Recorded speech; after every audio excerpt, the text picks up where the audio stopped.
Kitchen ഭയങ്കര ഷോക്കായിട്ട് കിടക്കുമായിരുന്നു. ഒരു സൈഡിൽ ഫുള്ള് ഡബ്ബാസും കുറേ പ്ലേറ്റ്സും അതിലൊരു ഓർഗനൈസേഷൻ ഇല്ലാത്ത പോലെ കിടക്കുമായിരുന്നു. അപ്പോൾ ഞാൻ വിചാരിച്ച് ജസ്റ്റ് ഒന്ന് അറേഞ്ച് ചെയ്യാൻ കുറച്ച് ടൈം എടുത്തിട്ട് തന്നെ ചെയ്യാമെന്ന് വിചാരിച്ചു. അപ്പോൾ ഞാൻ ലെഫ്റ്റ് സൈഡിൽ നിന്ന് സ്റ്റാർട്ട് ചെയ്തു. ഒരുപാട് സാധനങ്ങളുണ്ടായിരുന്നു. അപ്പോൾ നമുക്ക് എങ്ങനെ അത് മാറ്റണമെന്നുള്ളതിൻ്റെ ഒരു കൺഫ്യൂഷൻ ഉണ്ടായിരുന്നു.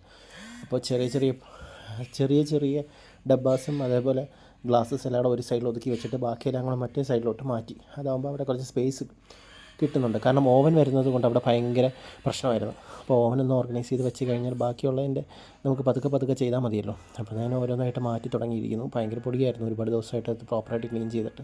അപ്പം ഞാൻ പഠിച്ചൊരു പാടുണ്ട്. നമ്മൾ ഡെയിലി അല്ലെങ്കിൽ വീക്ക്ലി വൺസെങ്കിലും നമ്മളിത് ഓർഗനൈസ് ചെയ്ത് വെച്ച് കഴിഞ്ഞാൽ നമ്മളിങ്ങനെ കഷ്ടപ്പെടേണ്ട ആവശ്യം വരില്ല. അതാണ് എനിക്ക് കിട്ടിയൊരു മെസ്സേജ് ചെയ്യുന്നത്. നമ്മളെല്ലാം പ്രോപ്പറായിട്ട് അറേഞ്ച് ചെയ്യുക, പ്ലേറ്റിൽ ട്രേസിലെല്ലാം ക്ലിയറായിട്ട് വയ്ക്കുക. അങ്ങനത്തെ കുറച്ച് കാര്യങ്ങൾ നമ്മൾ ശ്രദ്ധിച്ചാൽ നമുക്ക് ഇത് ഒഴിവാക്കാം. പിന്നെ ഇത് നല്ലൊരു കാര്യമാണ്. നമ്മൾ മന്ത്ലി ഇങ്ങനെ നമ്മൾ ക്ലീൻ ചെയ്ത് വയ്ക്കുക. കിച്ചണിൽ മെസ്സായി കിടക്കുന്ന ഇതൊരു അത്ഭുതമായിരുന്നു എനിക്ക്. കാരണം എല്ലാം ഓർഗനൈസ് ചെയ്യുമ്പോൾ അതിൻ്റേതായൊരു കറക്റ്റ് പൊസിഷൻസ് ഉണ്ട്.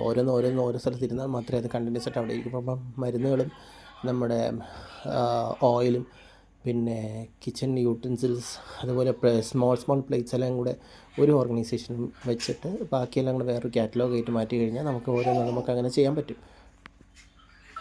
കുറച്ച് ടൈം എടുത്താലേ നടക്കത്തുള്ളൂ. കാരണം ഒരുപാട് പൊടിയും നമ്മളിപ്പോൾ ഒരുപാട് കിച്ചൺ ഡിഷസ് യൂസ് ചെയ്യേണ്ടി വരും ഇത് കംപ്ലീറ്റ് ക്ലിയർ ചെയ്യണമെങ്കിൽ.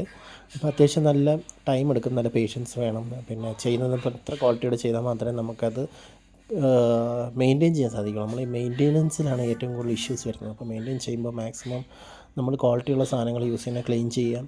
സ്ക്രബ്ബേഴ്സ് അതുപോലെ ക്ലീൻ ചെയ്യാൻ യൂസ് ചെയ്യുന്ന എന്ത് തന്നെ ആയാലും ഏത് ടൈപ്പ് ലോഷൻ എന്തായിരുന്നാലും നമ്മൾ പ്രോപ്പർ ഒരു നല്ല ക്വാളിറ്റി ഉള്ളൊരു ഐറ്റം പർച്ചേസ് ചെയ്ത് ചെയ്യുന്നതായിരിക്കും കുറച്ചുകൂടെ നല്ല ബെറ്ററായിട്ട് എനിക്ക് ഫീൽ ചെയ്യുന്നത്. പിന്നെ ഞാൻ ചെയ്ത റൈറ്റ് സൈഡിലുള്ള കുറേ പ്ലേറ്റ്സ് ഇരിപ്പുണ്ട് കണ്ടോ. ഓരോ പ്ലേറ്റ്സും നമ്മൾ മാറ്റിയിട്ട് മാത്രമേ ആ സ്റ്റാൻഡ് എടുക്കാൻ പറ്റത്തുള്ളൂ. അപ്പോൾ അത് ഓരോന്നോരോന്നായിട്ട് മാറ്റി ഓരോന്നോരോന്നായിട്ട് ചെയ്യേണ്ടി വരും. അതാണ് അതിൻ്റെ ഒരു ഇത്. അപ്പോൾ കുറച്ചുകൂടെ ആ സൈഡിലുള്ള പ്ലേറ്റ്സും ആ ഗ്ലാസ്സസും എല്ലാം കവർ ചെയ്ത് കഴിഞ്ഞാൽ സ്റ്റാൻഡിൽ നിന്ന് മാറ്റാൻ പറ്റും. അപ്പോൾ ഇത്രയും ക്ലിയർ ചെയ്ത് കഴിഞ്ഞിട്ടുണ്ട്. അപ്പം എനിക്കൊരു ഏകദേശം ഒരു 1.5 hours എടുത്തുള്ളൂ. ഇത് കംപ്ലീറ്റ്ലി ഒരു മെസ്ഡപ്പ് ആയിരുന്നു. അങ്ങനെ നമ്മൾ ഓൾമോസ്റ്റ് ക്ലിയറായി കഴിഞ്ഞു. ഏകദേശം നല്ലൊരു ഹെക്റ്റിക് ടാസ്ക് ആയിരുന്നു. ഇത് കുറച്ച് ദിവസമായിട്ട് ഞാൻ പ്ലാൻ ചെയ്തിരിക്കുകയാണ്, ഇന്ന് ചെയ്യാം നാളെ ചെയ്യാമെന്ന് പറഞ്ഞില്ല. പക്ഷേ എന്തെങ്കിലും ഒരു ദിവസം പെട്ടെന്ന് ചെയ്ത് തീർക്കാനുള്ളൊരു മൈൻഡിലായിരുന്നു എൻ്റെ മൈൻഡിലുണ്ടായിരുന്നത്.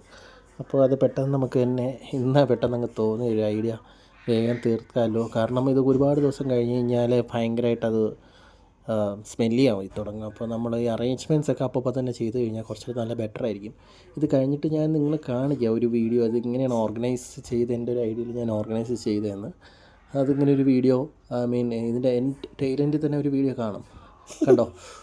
ഇതാണ് ഞാൻ ഓർഗനൈസ് ചെയ്ത് വെച്ച ഓരോരോ സെക്ഷനായിട്ട് ഓർഗനൈസ് ചെയ്ത് വെച്ചിട്ടുണ്ട്. അപ്പം നമുക്ക് 3 ഡ്രോയേഴ്സിലായിട്ട് പ്രോപ്പറായിട്ട് ഓർഗനൈസ് ചെയ്തിട്ടുണ്ട്. പ്ലേറ്റ്സ് അതിൻ്റെ ഏത് പൊസിഷൻസിൽ വെച്ചിട്ടുണ്ട്.